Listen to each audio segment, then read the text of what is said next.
కొంతమంది జారత్వంలో ఉంటూ కూడా నేను పరలోకానికి వెళ్తాను అనే ధీమాతో ఉన్నవాళ్ళు కూడా ఉంటారు. వాళ్ళ కోసం చెప్తున్నా.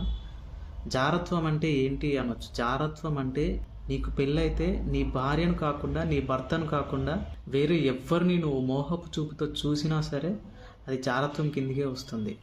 ఒకవేళ పెళ్ళి కాకపోతే నువ్వెవ్వరిని కూడా మోహపు చూపుతో చూడడానికి వీల్లేదు. తర్వాత చాప్టర్లో పౌలు గారు క్లియర్గా చెప్తారు, ఒకవేళ మీకు ఆ మోహపు చూపు కలుగుతుంది, మిమ్మల్ని మీరు కంట్రోల్ చేసుకోలేకపోతున్నారు అంటే పెళ్ళి చేసుకోండి, పర్వాలేదు. మిమ్మల్ని మీరు కంట్రోల్ చేసుకోగలుగుతారంటే పెళ్ళి చేసుకోకపోయినా పర్లేదు అని చాలా క్లియర్గా చెప్తారు. అది ఆ జారత్వంలో మాత్రం మనం పడిపోవద్దు. దాన్ని జోసెఫ్ ఎలా అయితే పోతీఫర్ భార్య తన వద్దకు వచ్చినా కానీ తన అంగీని విడిచిపెట్టుకొని మరి ఎలా అయితే పారిపోయాడో అలా పారిపోండి జారత్వం నుంచి. అంటిల్ అండ్ అన్లెస్ మీరు అలా అయ్యి ఉండకపోతే మీరు పరలోకంలోకి ఖచ్చితంగా వెళ్ళరు. ఇది మాత్రం డ్యామ్ షూర్. అది గుర్తుపెట్టుకోండి.